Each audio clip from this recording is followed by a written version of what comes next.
The country I grew up in was changing. 24 hand grenade attacks in Malmo. 3 murders in the first 2 weeks of 2017, giving an annual murder rate higher than South Africa. Projections indicate Swedes could be a minority in their own country by 2040. The consequences are profound. The Swedish model of highly qualified individuals working in a high-trust environment, willing to pay taxes for a welfare state, is being jeopardized.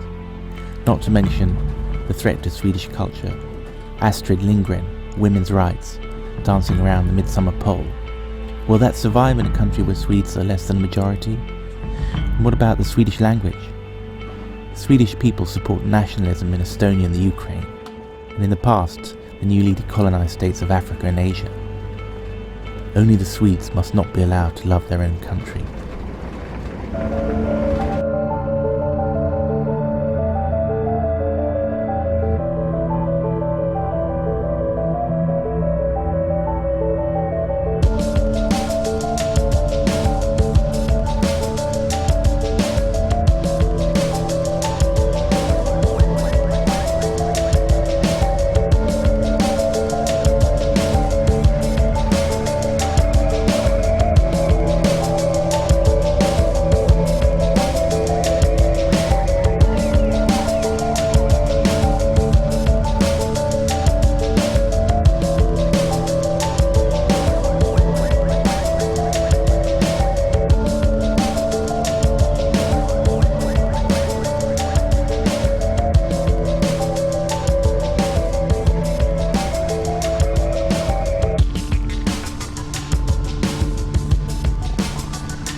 You can't sell to Eastern Europe and this multicultural happiness because they were living many hundred years and was bleeding and suffering with all this. Det som händer i svenska media liknar mycket den kommunistiska media i gamla Polen, i den kommunistiska Polen. Både i DDR till exempel och i Ryssland tog man och fängslade människor. Ja. Men här förlorar folket jobb. Ja. We're interested in fact-checking and all that kind of stuff. So to the extent that goes against the Swedish brand, I mean, we have a problem. We have cases where research articles have been removed from the university databases because they are uncomfortable with regard to official state policy. So what we are witnessing is actually something probably far more majestic than, the end of the Enlightenment. We might actually witness the end of, society as we know it.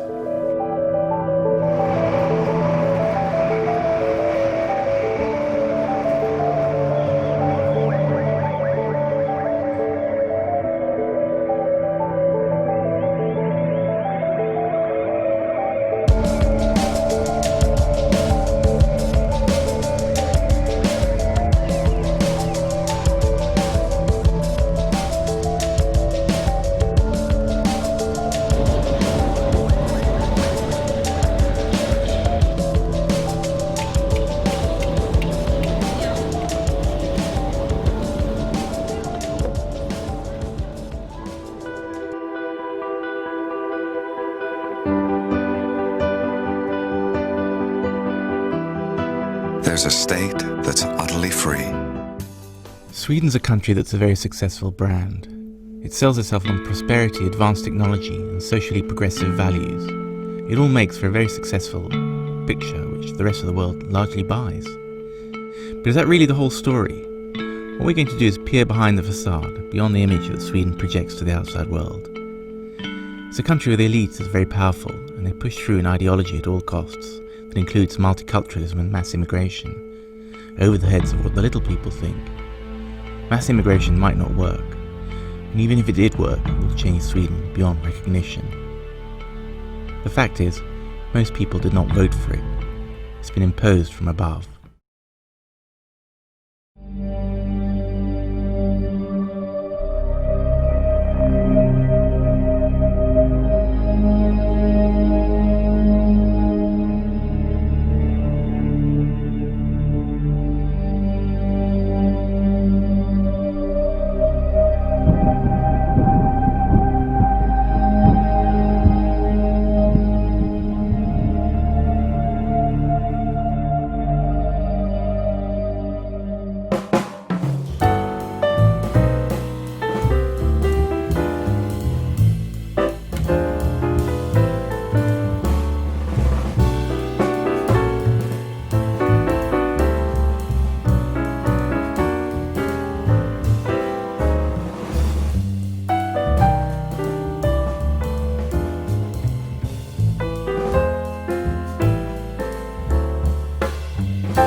Det är ju när man ska komma hit och leva på bidrag och leva i segregerade bostadsområden.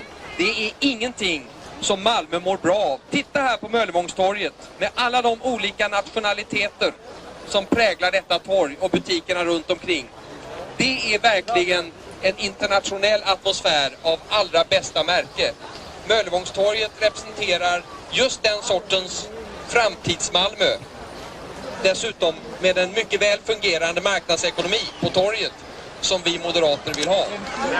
Välkommen kära kunder. 21 kronor om du har. Om man inte har då. 20 kronor jämt, okej, efter det så sen. Swedish authorities have their hands full in the southern city of Malmö with an explosion of Muslim immigrants. 90% of them unemployed, many angry, taking it out on the country that took them in. If we park our car, that will be damaged. So we have to go very often 2 vehicles. One just to protect the other vehicle and so on. Fear of violence has changed the way police, firemen, and emergency workers do their jobs. There are some neighborhoods these Swedish ambulance drivers do not go into without a police escort. They've come under threat from angry crowds who tell them which patients to take, which patients to leave behind. The most liberal asylum laws in Europe mean a city of 250,000 is now 1/4 Muslim, changing the face and the idea of what it means to be Swedish. Asylum seekers may bring spouses, brothers, grandparents. Civil servants say the city is swamped. So you have 1,000 pupils in a Swedish school? Yeah. How many are Swedes? 2.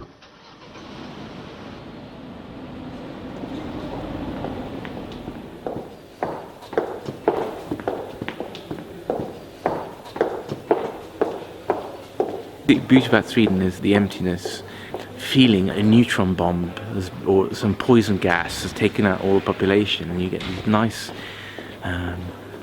empty, modernist places. I really appreciate it.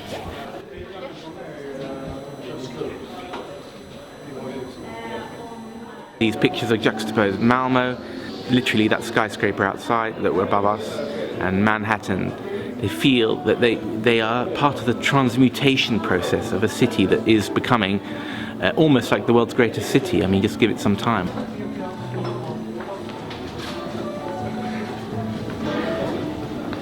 Why can't Malmö be good at being Malmö, and Sweden be good at being Sweden, and let New York be New York, instead of being a third-rate copy? When I grew up, Malmö was a working-class town. It had a huge harbour which imported things from around the world. Later, Malmö had Europe's largest shipyard, Kockums, which employed a large proportion of the city's male population and gave Malmö a firmly working-class flavour. In the socialist Sweden in the 1970s, the trade unions were very strong. So was the workers' movement, especially in that cradle of Swedish industrialism, Malmö. In the 1980s, however, the shipyard closed due to competition from the Far East. The city went into economic decline.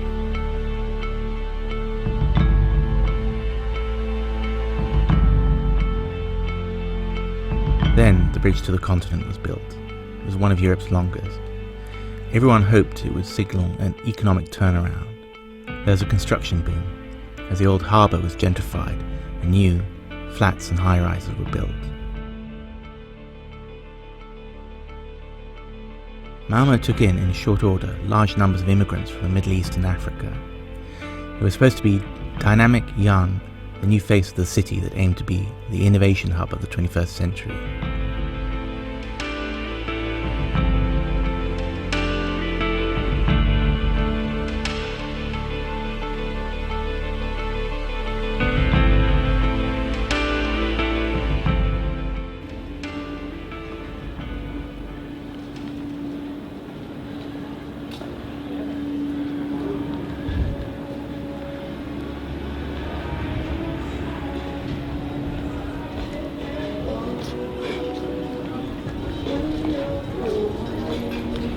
This is Malmö 1 rather than Malmö 2.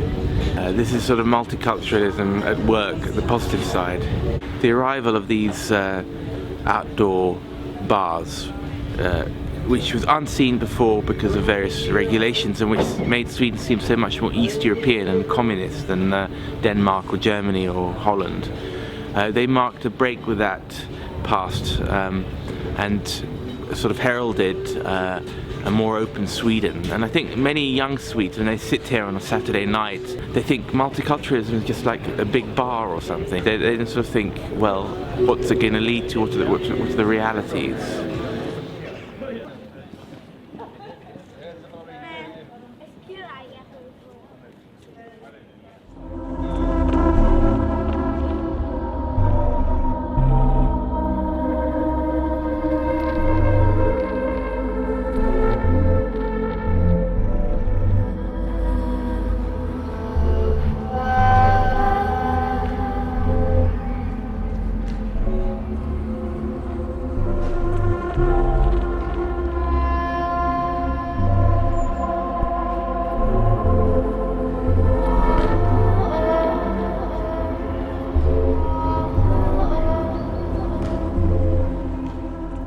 Jag filmar i skola. Är detta Malmös bästa skola?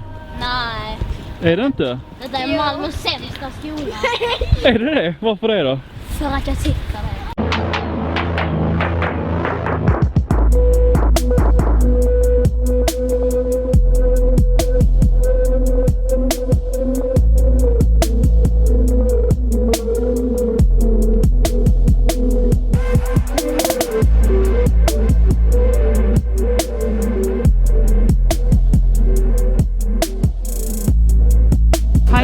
Students, they have no connection to each other whatsoever, and they have all told me about the problems that they experience every day, especially when it's the Ramadan and the Muslim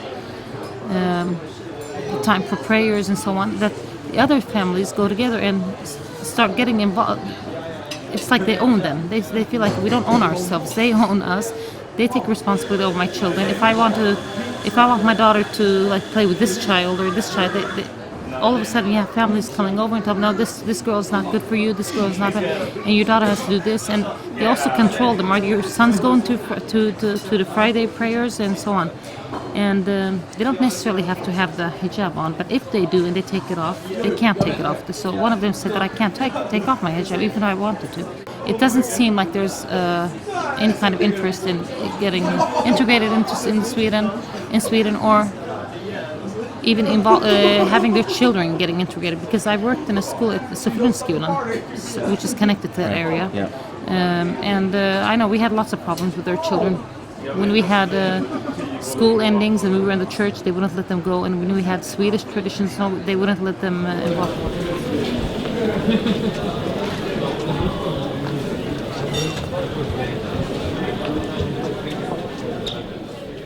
Are there worries that some people fought in the war and have sort of blood on their hands or done bad things? I have students that have told me that there are lots of people who do sympathize with ISIS and so on that are here. They don't tell us who they are, but they know about that. They know more than they can tell us.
Det finns ingen väg tillbaka. Sverige blir aldrig som det varit. Europa är i förändring och Sverige behövs som en trygg plats för människor på flykt. Nu måste vi söka vägar framåt och hitta ett sätt för alla att leva tillsammans. Det är dags att inse att nya svenskar kommer att ta plats. Med kultur, språk och vanor. Och det är dags att se det som en positiv kraft. Att vara svensk måste få vara mer än hudfärg och födelseut. Det måste få vara du, jag och alla tillsammans. Det är inte bara nya svenskar som ska integreras. Alla behöver integreras, även etablerade svenskar. Integration handlar om ömsesidighet. Låt oss skapa en framtid som bygger på lika delar realitet och framtidstro. Låt oss bygga ett land där vi sätter hat och rädsla åt sidan. Vi har alla det nya landet inom oss. I våra synsätt, tankar och handlingar. Det är dags att vi tillsammans formar ett land som är stolt, inkluderande och hållbart. Något nytt. Det nya landet.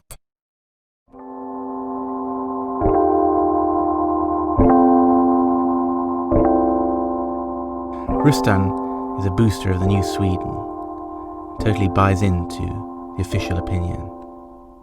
Tycker du att Sverige borde ta in fler invandrare än vad det gör redan? Vi har plats för otroligt mycket mer folk här.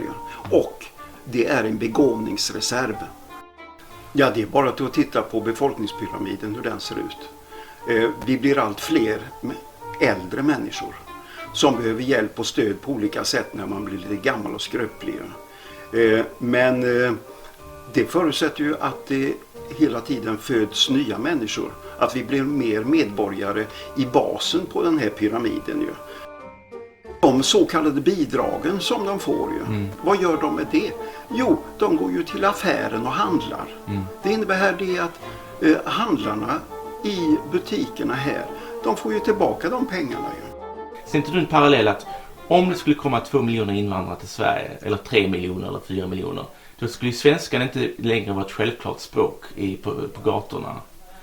Och Sverige skulle bli ett helt annat samhälle. Jag menar en kristen, kanske det kommer den poängen där kommer till den tillfället där svenskarna kommer vara i den positionen som esterna var på 80-talet. Det vill säga ett litet land som kanske inte kunde garantera sin kultur längre. Ja, men då är det ju också frågan om vad är det för kultur som är svensk i sammanhanget. Kåldolmar, spaghetti och så vidare. Väldigt mycket utav det som vi tar som typiskt svenskt, det har ju importerats en gång i tiden i små portioner. Ju. Hur bra vi än har det så finns det människor som råkar illa ut. Och då är det frågan om hur vi ska hjälpa dem på olika sätt. Ju. Måste de vara kvar i sitt elände? Eller kan man på olika sätt hjälpa och stödja dem och ge dem en möjlighet att förändra sitt liv i positiv riktning? Och ja, det är basen helt enkelt.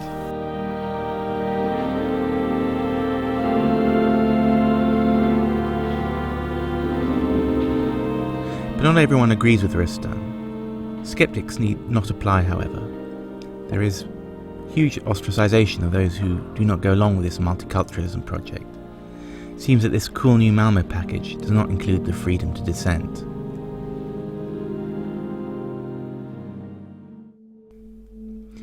Nima Ghulam Alipour is an Iranian who is an elected politician at the local level for the Sweden Democrat Party. The Sweden Democrats describe themselves as social conservatives. They're also the only party that is opposed to the mass immigration project which is changing Sweden. As a result, they're completely demonized and excoriated by the mainstream politicians, as well as the media and the professional classes. But Nima represents the views of the little people. He spoke to us in a cafe and described how local politicians treat him. They try to put us out of the committees by making them smaller. Right. That's one of the things they have done in Malmö. So if you have a committee that are 9 members, they make it 7 members, so we don't get in. And when we ask them, why do you do that?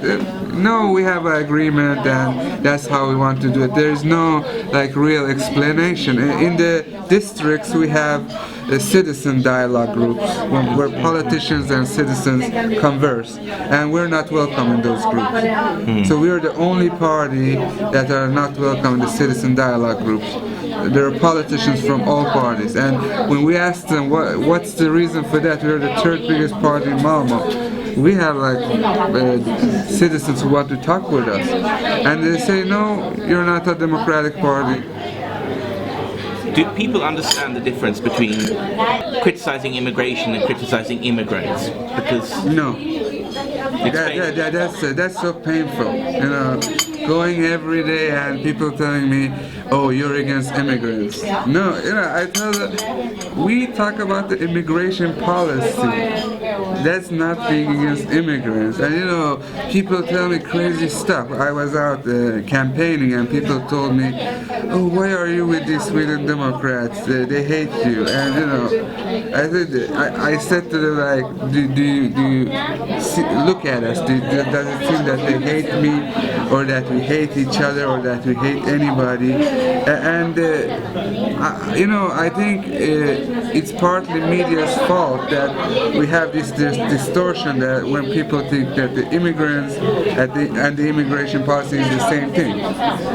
And where we are now in Sweden, it is at a point where people think that anything but generous immigration policy or liberal immigration policy is racist. So Nima's trained as a school teacher, a historian, and ought to be hugely in demand at a time when people are quitting the teaching profession in droves because of insecurity and violence levels in the school system. Unfortunately, because of his political associations, Nima can't get a job anywhere. He has the wrong views.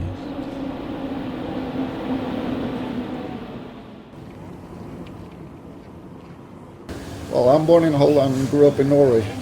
I'm used to speak my mind with no problems, but here in Sweden you can't do that without getting in trouble. If you're not political correct, you get kicked out of your job, organizations. Do you know of anyone that's happened to? Yeah, a lot. Like I know a teacher that spoke her mind on Facebook. She got fired. So it's. What did she say?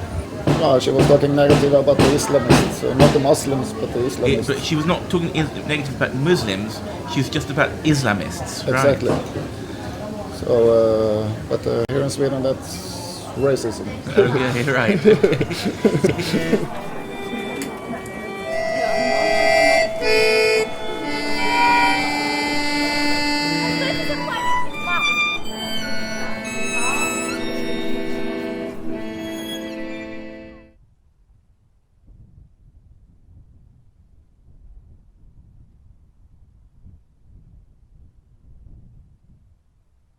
That was one of the most difficult part of my professional life here in Sweden. The irritation over that the people don't have courage to present controversial ideas and also the incapable to handle these things in the collective.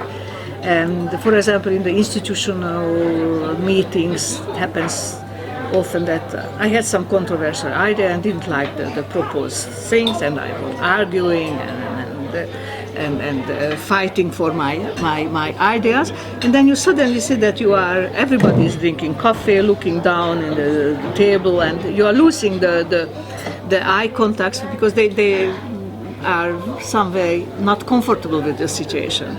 Then we put together a little committee, and of course after that people forget the problem and somebody makes some decision somewhere. But that is also when you go out from this meeting at the elevator.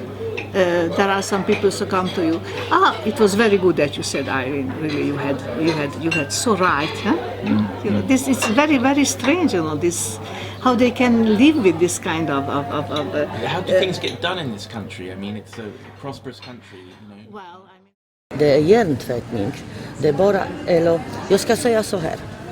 80% cirka då svenskarna är hjärntvättade redan hur länge som helst det har pågått, och jag har inget svar på det varför man är så jävla dum om man säger så. Men 20% de just som röstar på SD och de som ser, de förtrycks just nu. Ja. Det är så det är. I Polen förtrycktes inte folket. De visste vad som pågår. Man på något sätt väntade tills det smäller. Men man väntade inte som en jäkla åsna. Ja. Det är något fel på svenska folket. Ja. Det är det som är det största problemet. Och sen det andra, det är just de 20% som förtrycks. Det är de som är de jävla rasister och nazister och Förtrycks fascister. de på ett värre sätt än vad som händer i Polen? Absolut, det tycker jag. Absolut på värre sätt. Ja. Kanske inte just att både i DDR till exempel och i Ryssland tog man och fängslade människor. Ja. Men här förlorar folk ett jobb. Ja. De kan inte vara med i facket, de får inget jobb. Är det inte samma sak, ursäkta mig?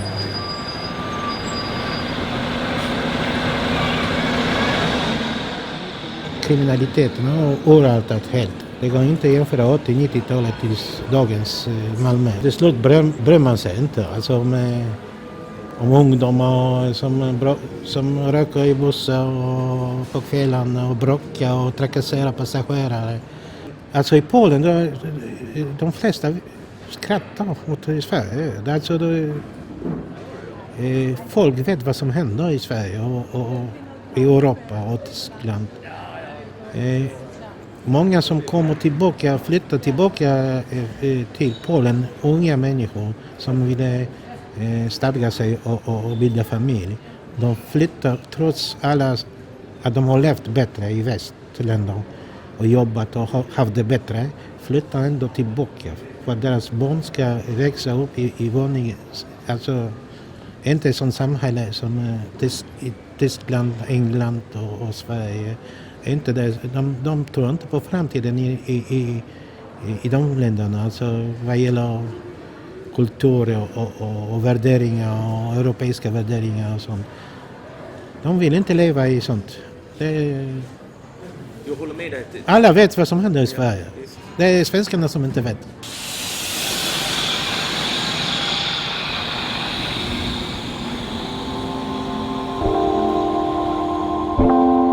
Hur ska man hantera folk som inte vill ha mer invandring? Tycker du att Sverigedemokraterna behandlats rättvist? Ja, problemet är ju här det att det bygger ju på så otroligt mycket okunskap ju. Rykten, man hör nu förskräckliga historier om den och den som har kommit. Plötsligt här då så tillskrivs all kriminalitet som överhuvudtaget inträffar i samhället. Det blir plötsligt då invandrare som sköter det, som står för den delen. Nej, man ska vara lite granna skeptisk till de historier som man hör. Och det är ju också polisens egen rapportering. Är det så att det råkar brinna en bil, ja, eftersom de inte då kan direkt förstå att det är ett elektriskt fel som förorsakar branden, ja, då betecknar de som mordbrand. Mordbrand, jaha, nu är det någon sån där vettvilling som är ute i samhället på nytt igen. Jag tror att man måste vara lite noggrannare med sitt val utav beteckning på olika händelser i samhället. För att det skapar och vilseleder ibland människor och tror att vi bor i ett betydligt sämre samhälle än vad vi egentligen bor i. Men ska man, många är ju inte informerade och är rädda för det nya. Tycker att man ska kalla dem för främlingsfientliga och packa ner på dem som media gör? Nej, det är ju helt galet ju. Det är ju i regel hyggliga och vänliga människor. Men de har fått en del saker om bakfoten ju.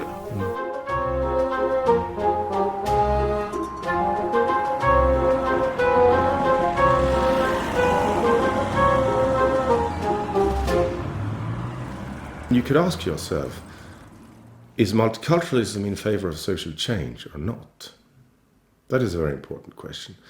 And I would say that multiculturalists, as being leftists, defended by people who perceive themselves as being leftists, they have a problem with the idea of social change. Because if all we have to do when we see exotic, quote-unquote exotic cultures, is to recognize these cultures, because that's what also multiculturalism is about. It's about a kind of peaceful, passive recognition of the other and the culture of the other. Then there is an imminent risk that these cultures will not change. And, you know, myself being a modernist, I think there is a problem with this because, and this is a dangerous thing to say, you know, you might jeopardize a lot of things. It's a dangerous thing to say that it might be a good thing for certain cultures to change. And for instance, their approach to women, for instance, their approach to the state, the idea of the state, you know, a transition from the clan or from the tribe to the state, and notions such as freedom of speech, etc. And because if you say this, people, you know, you're asking for trouble because people will tell you, well, so you think you're better than anybody else. Of course I'm not better, but I do think that there are certain cultures who have maybe been able to deal with certain things in a better way than other cultures.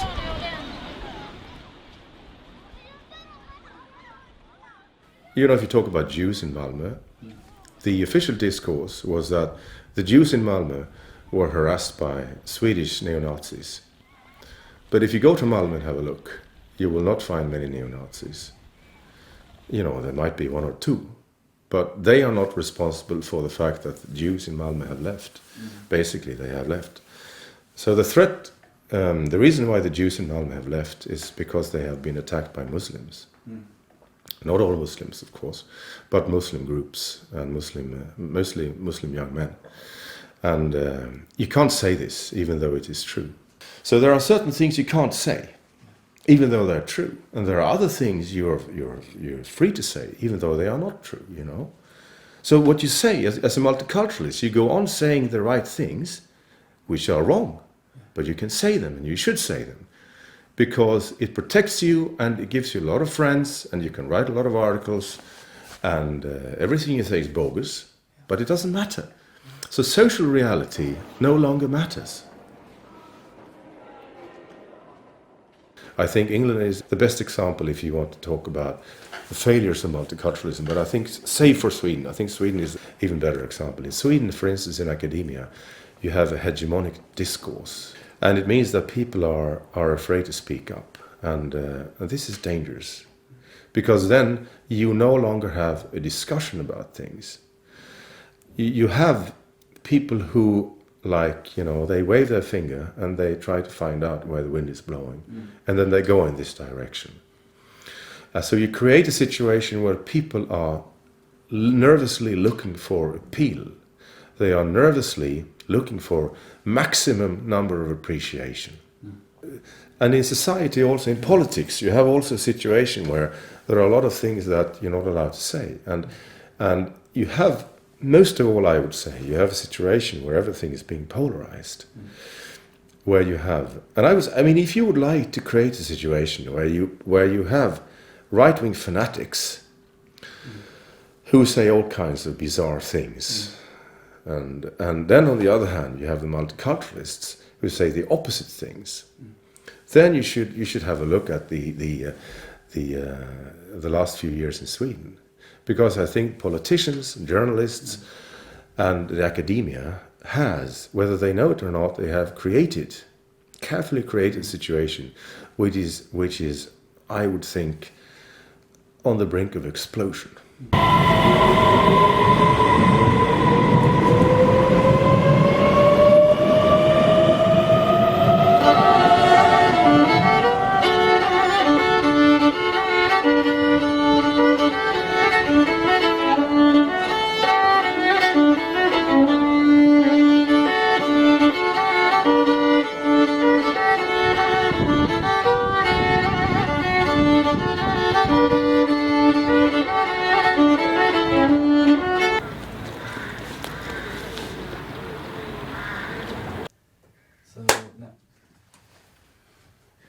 Right.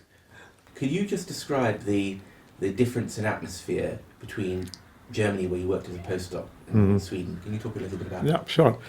Yeah, so in Germany, I mean, you could, criticize anything and in any way you want. But then when I came back to Sweden here, I mean, I realized that the situation here is quite different. And here, I mean, if you give serious criticism of someone's research here, then you might be in trouble, actually. So that was kind of awakening for me to coming back to Sweden in that sense. And So I think that also in the UK, I think you have a quite different academic environment when it comes to the kind of criticism that you can raise. I mean, we have a collegial system where you're supposed to criticize whatever you find objectionable, and I mean, without that, you can't really secure the quality of research and teaching. And so if that component is lacking, I mean, that's a complete failure of the university system, in my view.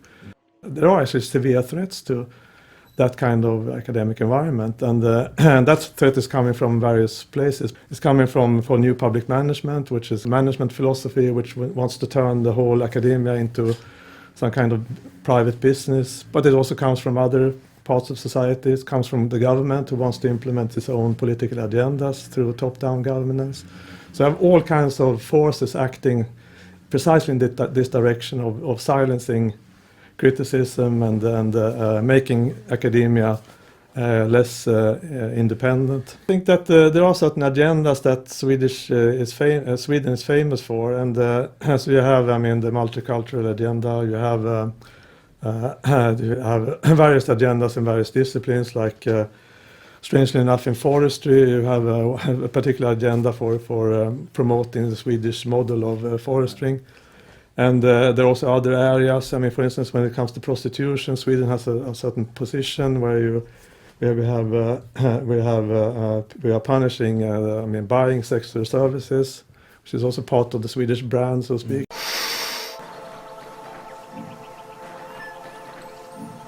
Where are all the mommies? This is Sweden. We have something called pappaledighet. It's while the daddies stay at home for 6 months while the moms are working. Next position. One leg moves. Can you do this? What? Oh. We sent a man to the moon. What a waste, when we could have sent him to the playground as our Swedish sisters do. Sweden is a very successful brand. It is, yes. And sometimes when you see adverts for Volvo or IKEA, Yeah. they sell it. Oh, you British are so conservative. Have some Swedish feminism. Yeah, And it's like yes. the company and the country sell each other, you know. Yes. IKEA relies on Yes, Sweden, of Sweden course, relies on yeah, IKEA, yes, and Volvo, so- and everyone is talking with the same voice. That's true, Isn't yeah. that a very good success story for Sweden? Everybody loves Sweden. I mean, Sweden has got the fantastic reputation in the world. Yes, that's true, and we have a very, kind of progressive agenda on all kinds of things. And yes, you're right. I mean, it's many profit from that agenda. Why air your dark secrets? You know, you'll just make yourself unpopular. Yes, but you know, in academia, truth is the most important thing. So we are not really interested in what promotes the Swedish brand or the brands of various Swedish companies. We are interested in where the truth lies in various issues, and we're interested in fact checking and all that kind of stuff. So to the extent that goes against the Swedish brand, I mean, we have a problem. And in a way, the new public management, the universities are now a brand as well. Yes, exactly. And do I get the impression that it's difficult for you as a professor to say this, but students are bought on the university brand, and if you have a difficult academic who is, you know, doesn't say the right thing, then that's a problem, and something bad about the media comes up, and then you know, it's easier to drop him rather than protect him. Of course, yeah. I heard some strange rumors. My old head of department, well, a friend of mine, she talked to her and then she said, well, we don't know if he's a Nazi or not. And my very good friend, she was shocked, and for weeks she didn't say anything to me. And eventually she did, and I said, well, I'm not, you know, but that's not a nice thing to hear. And then they were scaling down, and then I was singled out, you know, very oddly. So I lost my job, and Dean, my faculty, he suddenly made a complete U-turn and he started attacking me. He said there were lots of problems with me and lots of problems with the students and colleagues, etc. And I said, so give examples, I said. And he couldn't. That was like 3 weeks after my book had appeared. My book was not called A Critique from the Right, A Critique Against Multiculturalism from the Right, because if that would have been the title, they would have thrown me out, you know, in no time. The title of my book was A Critique from the Left, and that must have made them very concerned, because the entire Malmö University College rests on a foundation of multiculturalism, as does Malmö, the city of Malmö also has a multicultural foundation. So they must have been pretty uneasy when somebody like me said that you've got it all wrong. This is a Trojan horse. You think multiculturalism is a nicely lefty, progressive, radical idea. It's not. My situation is not unusual, and I have a lot of good colleagues who still work at Malmö University College, and some of them have a hard time because they also question things that you're not allowed to say. They also question things you're not allowed to question. What technique do your colleagues use in order not to get themselves fired? Well, one technique is not to think.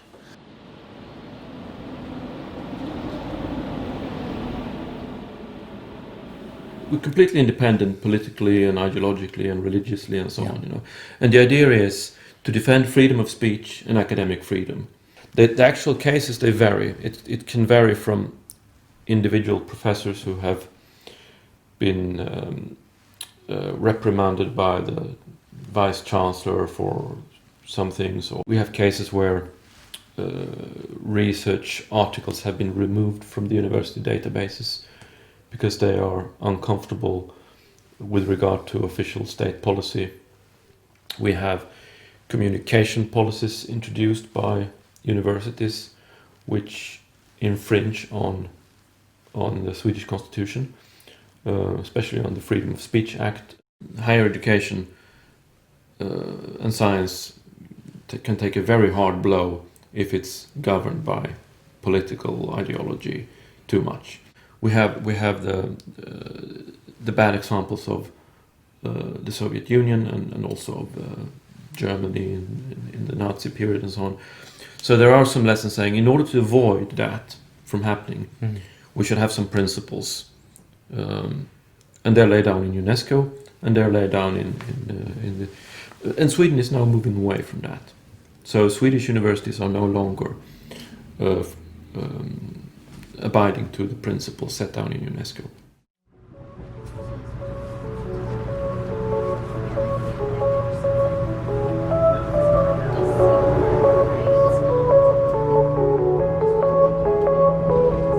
About things that are unorthodox, about opinions that are conservative. And I feel that once the censorship goes to the course material, that's when it becomes really, really dangerous. I know there will be a lot of different answers, right? But just from what you've said and from the first two chapters that I've read, I feel like there's a certain element of fear that comes with different cultures and how we interact with each other. When I walk into a space and my personhood is devalued immediately based on my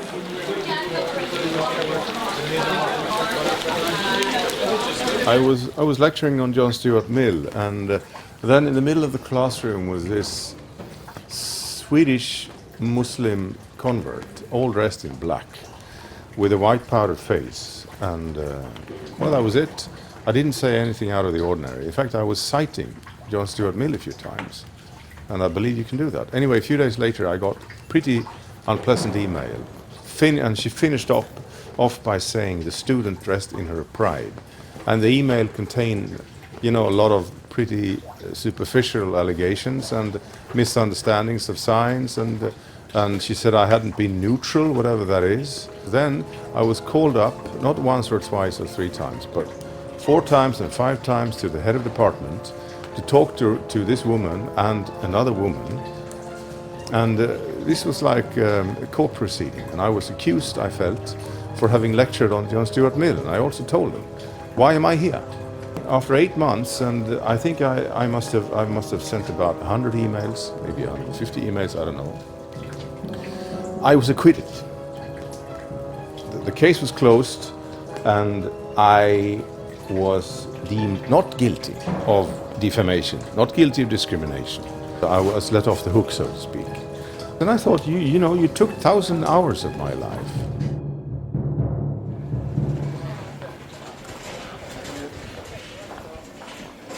What then happened was that she took it to Justitieombudsmannen, which is the highest JO in Sweden. And Justitieombudsmannen is the highest instance in Sweden in terms of cases about discrimination and defamation. And that is actually all I know at present. And the fact that people seem to be so keen to blow these things up out of proportion makes me worried about the situation of free speech in academia. If this goes on, we might end up in a situation where lecturers will no longer talk in front of students, because they know that all that is required for a student is to press the red button, and then you have, at best, 8 months of allegations against you.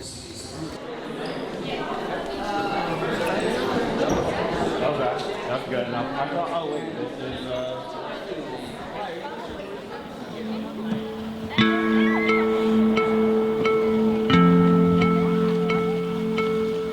One of the problems with imposing truth from above by ideology is that reality finally comes and bites you in the back.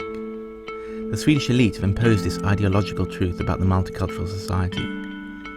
But what does reality really look like? The trouble is, the critics are not listened to. A few weeks ago I was contacted by Australian television. I referred them to a guy called Jan Schunesson, who's a former headmaster, debater and editor of an alternative website. He in turn took them out to the suburbs, and there they had a bruising encounter. For all its generosity, Sweden is now grappling with communities of disaffected migrants who can't find jobs and have few prospects. The country's image was shattered 3 years ago when riots broke out in the Stockholm suburb of Husby. There are now 55 declared no-go zones in Sweden where police have to escort ambulances to ensure their safety. My cousin lives in Melbourne. Many locals are polite and friendly and happy to talk. It's good. Yeah. I'm very happy. But what happened next changed everything. The police leave, and as we prepare to go, young men masking their faces arrive. Good, you're doing good. You're doing good? Yeah. Okay, very good. Take it easy. Okay, you too. And attack. Go! Mate! Go! Don't you touch me! Okay, we're gonna do. Excuse me. Please. Get out of here. No, we are leaving, but you don't need to hurt us. There's no need to be unkind. Hey, can't feel it. No, don't do it. The gang's attention turns when a local intervenes and drives his mobility scooter into the most violent attacker. Move.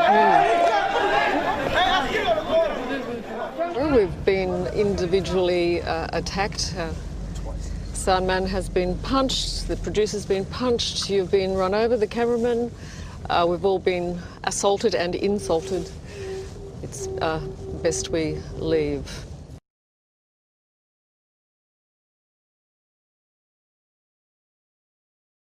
Svenska medier tycker jag att absolut borde inte uttala sig om andra länders medier och speciellt inte kritisera dem. För det som händer i svenska medier liknar mycket den kommunistiska medier i gamla Polen, i den kommunistiska Polen som störs. Alltså man rapporterar inte hela sanningen, man rapporterar det man vill eller det man blir tillsagt att rapportera. Och det är nästan ingen skillnad nu i Sverige. Alltså det är sån finare på ett fint sätt, men själva mekanismen och roten är samma. Alltså ibland undrar jag om det kanske bara kommunister som sitter i medierna, i alla medier och bestämmer. Varför diskuterar man aldrig om de grova gruppvåldtäkter som muslimer eller afghaner var det först och sen var det somalier där på färjan från Finland till Sverige. Varför diskuteras inte detta? Utan dels måste man läsa det på alternativa medier. Ja. Varför finns alternativa medier för det första? För hade de andra gjort sitt jobb så hade inte de andra behövts, eller hur? Vad tycker du om till exempel Sydsvenska Dagbladet, den Alltså, största tidningen i Malmö? Vi hade sånt ordspråk i Polen på kommunistiska tider. Ja, men jag har läst det i tidningen. Ja, men den tidningen kan vi torka arslet med. Do you think Swedish newspapers are quite propagandistic then? Horrible, at least some of the, like Sydsvenska Dagbladet. Now I went over to the Svenska Dagbladet. It's a little better, probably other level, but it's still, very, very little diversification of things. And I don't know, there is some other newspaper to read, not in Swedish, I think. No.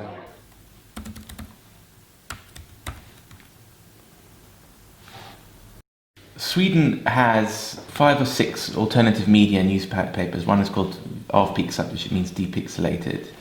And there's one called the Free Times. And they themselves say, we wouldn't have existed if the real newspapers told the story. Jan Schunnesson, who's the editor of one of them, says that he reports truth and not political correctness. And I think what you would say is that they publish the truth, but they don't publish the whole truth. That is, they don't publish every single angle to the story. So in that sense, they have an agenda. But again, you have to read when the mainstream media call these sites hate sites and that they're propagandistic. Well, they're just as propagandistic, at the very least. Well, there are 2 ways you can talk about this. The one way is to talk about that we cover stories that the mainstream media don't want to be, they don't want to touch. It's Islam and it's immigration. There are actual incidents, news that they don't want to pick up. And why don't they want to pick this up? Because it distorts the picture of the well-functioning, multicultural harmony that we're supposed to have in Sweden. So one thing is that we cover areas that they don't want to cover. Yeah. The other problem is that when we cover areas and write about them, they always quote us as only hate speech media or hate media. Can you just tell us about how some people cried when they talked to you because they felt that they were no longer racists or something like that? What was that story? Some people who were loyal to what they call the Sweden Democratic Party, and some people who were curious about them, and some people who were just frustrated. And after a few pints and drinks of wine, they gathered, and the woman said, "Jan, could you please lead us in talk about our experiences, how we came to this place, to you, who are the infamous dissident person here, opponent of the government, and we can just tell what we've been through." And some people, women, they cried because they said, "I've been an outcast in my family. My closest friends don't want to talk to me, and here I am with strangers, and I can finally speak the truth." It was like an evangelical meeting with Pentecostals who were saying, "I met Christ." Amazing. They were crying, and the thing was, it was the truth. You look what Mahatma Gandhi said in the 1930s. He coined the slogan Satyagraha. Satya is truth, and Graha is showing the way. Let us be free. So the idea that there is a truth out there. All this internet is fine, and my website and all this, but people need to be able to look each other in the eye and say, my name is this, I work there, I've had this experiences, or I have this kind of years because of this or that.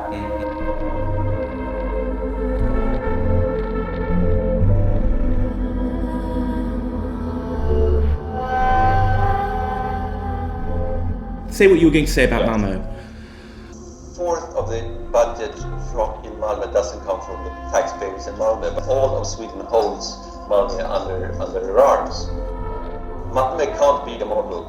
It's a test of how bad it will get until the rest of Sweden turns and make more sensible policies around immigration. I don't want it to go bad. I think it's really, really bad now.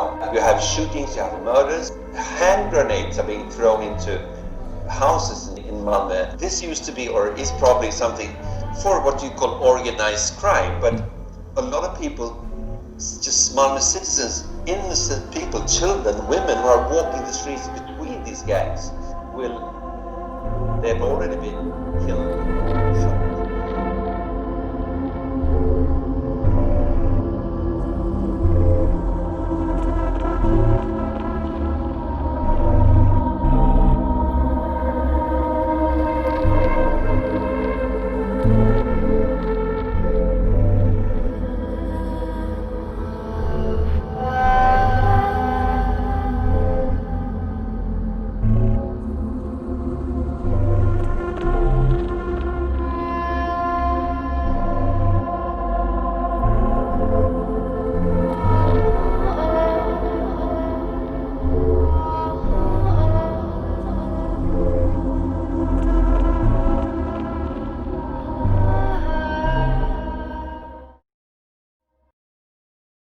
The way that he's always called a hater is just completely unacceptable, and I think it's a real Achilles heel of the way Sweden functions, that he is just automatically dismissed.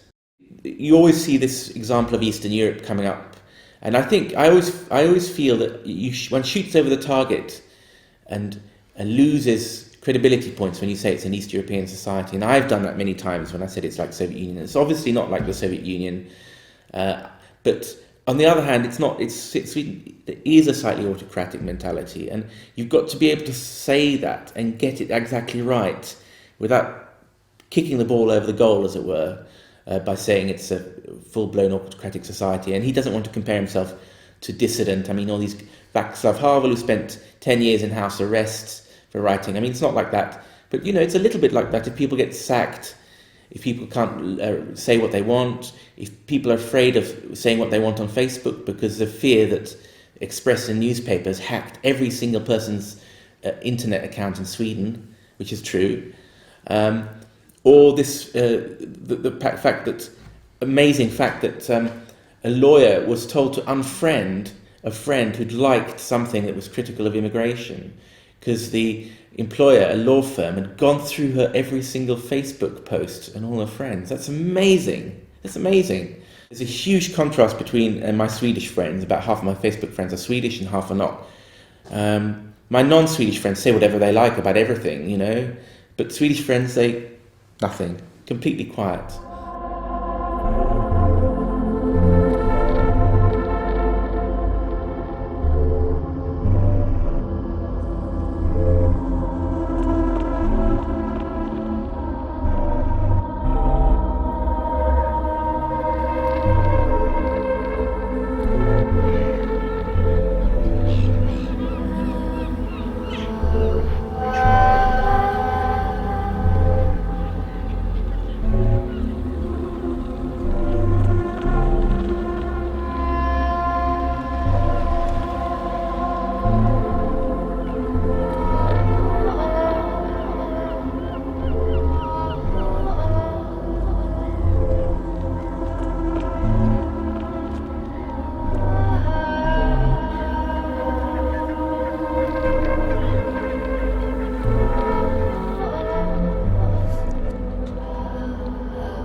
Allting måste ju passa in, måste ju vara skola, vård och jobb.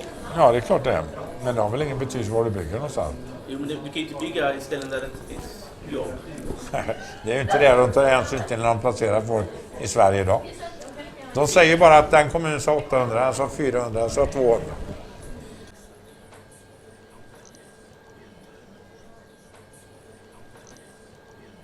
Men om de ska permanenta sitt boende i Skara måste ju finnas jobb för dem. Kan ju inte bara bo, ska du bo på sociala... Men det är inte något som de bryr sig om på staten. De skickar ut det till kommunerna. De bryr sig inte om de har jobb. Men du är ju medverkande i detta i så fall. Jag förstår inte vad du pratar om. Jo, men... Jag kan inte ta hänsyn till om det finns jobb eller ej. Det måste stan göra. Ja, men i så fall är det ett gemensamma fel. Men det är klart. Det är klart det. Bert?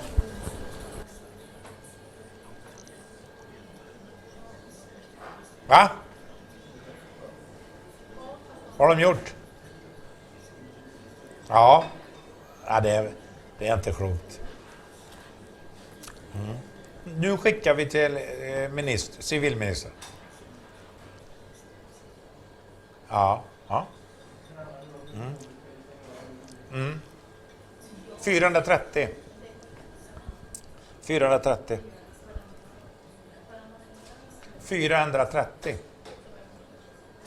per dygn blir det.